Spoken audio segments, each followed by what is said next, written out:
This cemetery is one of London's Magnificent Seven and was originally called Bow Street Cemetery.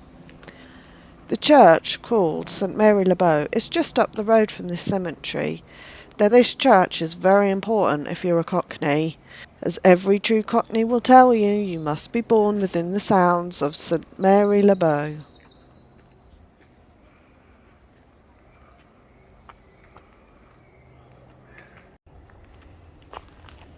By the mid-19th century, the city's church burial grounds were full to capacity and private cemetery companies responded to a commercial opportunity by opening a number of cemeteries on the fringes of Victorian London. The last of the 7 private cemeteries were established in Tower Hamlets in 1841.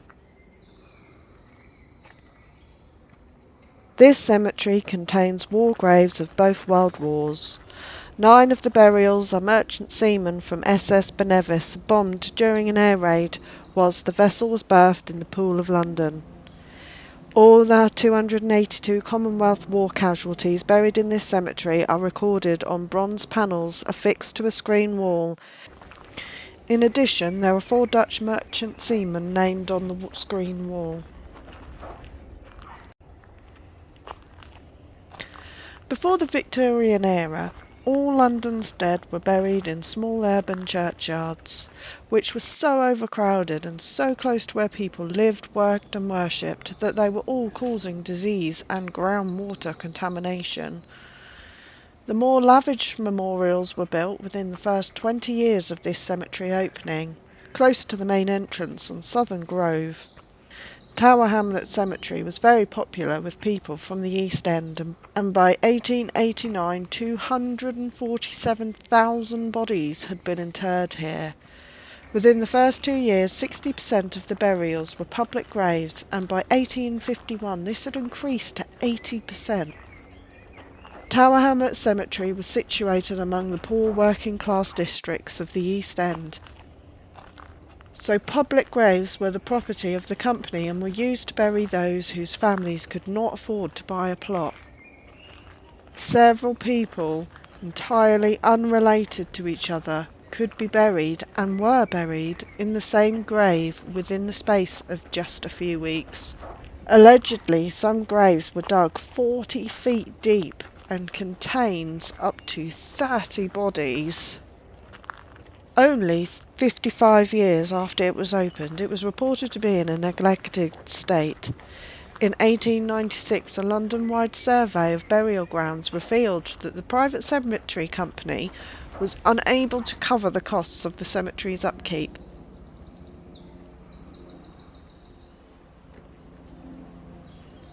Burials were allowed here until 1966, when the Greater London Council bought the cemetery and the ground was closed for burials.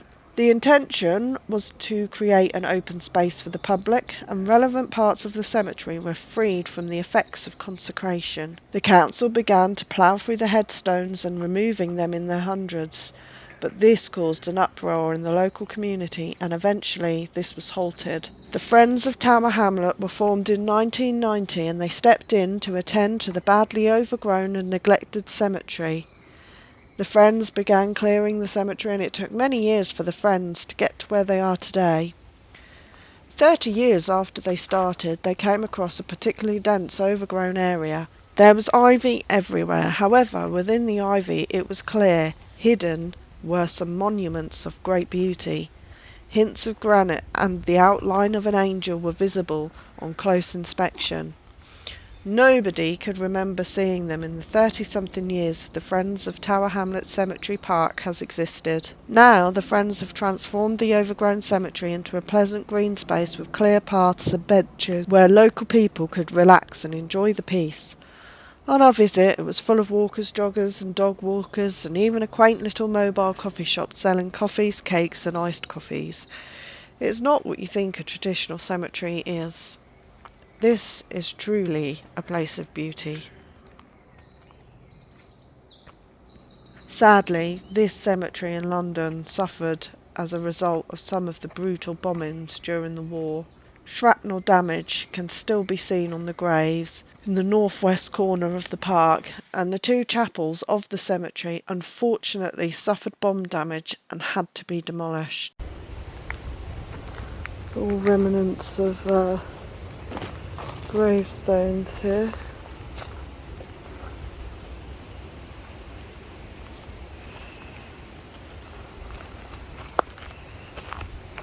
That'd be the one way they say about seeing the shrapnel damage. Yeah, here, look. And you can see the bombs knocked all of them over and taken chunks outside of that thing.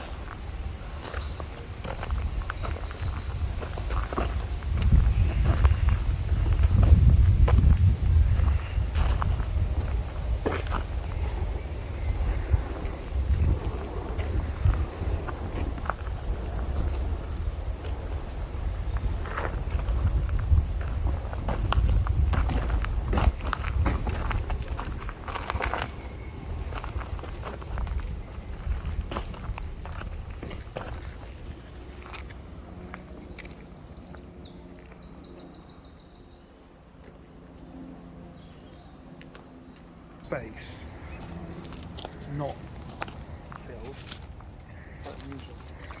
It's quite hilly, isn't it? Yeah, it's uneven with the rest of it's really flat.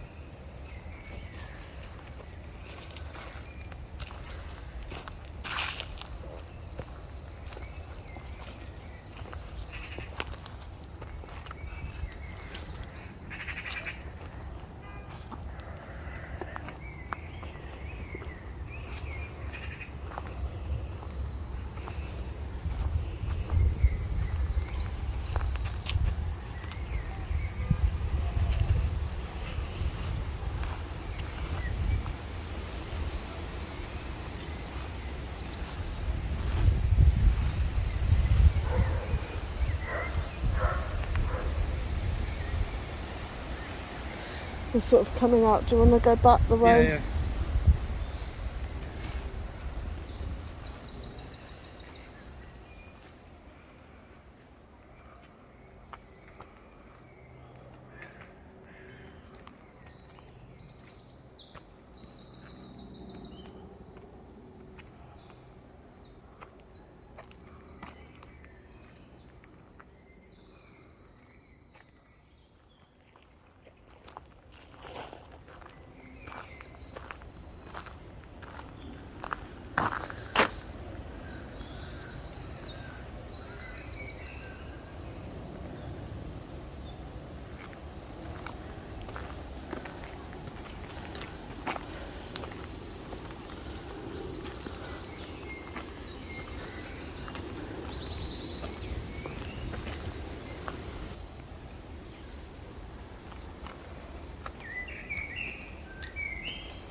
But they're all so young.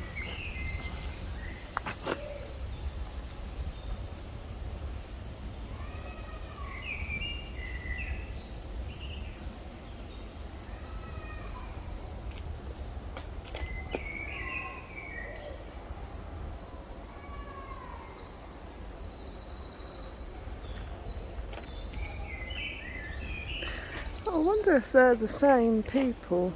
Charles Brown. Oh, that's her husband. So he was 76 when he died, and she was 36. The story on the side. Is there?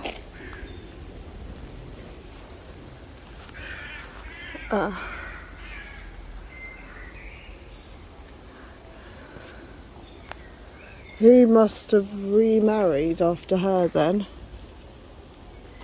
because this is their son of Charles and James Brown, and James Brown and Emily Howe.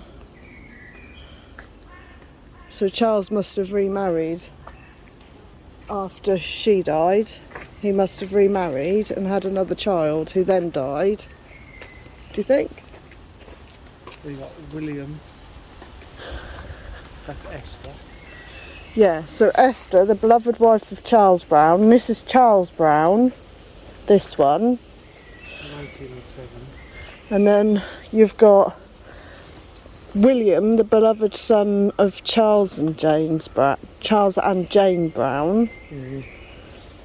Then you've got Jane And Brown. look at the dates.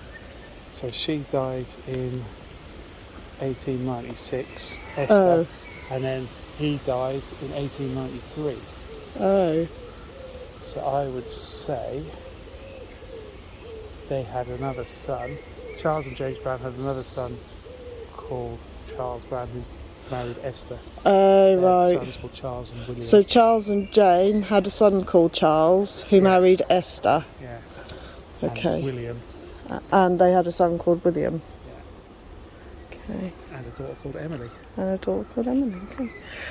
But this one is exactly the same as that one. Yeah, I probably saw it and thought, that's nice, I'll have one of them.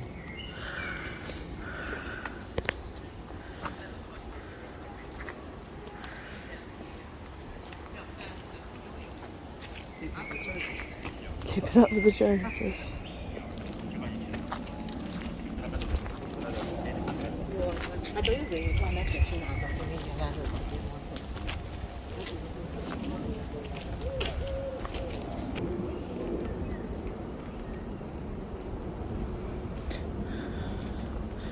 So this one was probably young when she died, because that means that their life was cut short.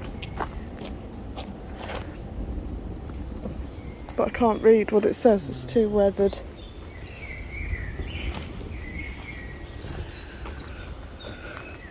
Oh, age 9 months, 10 months. That must be Mum and Dad.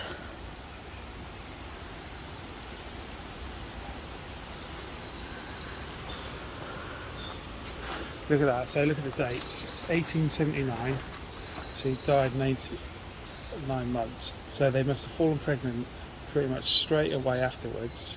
And then just 2 years after the first child died, the second child died 5 days after the anniversary. Oh.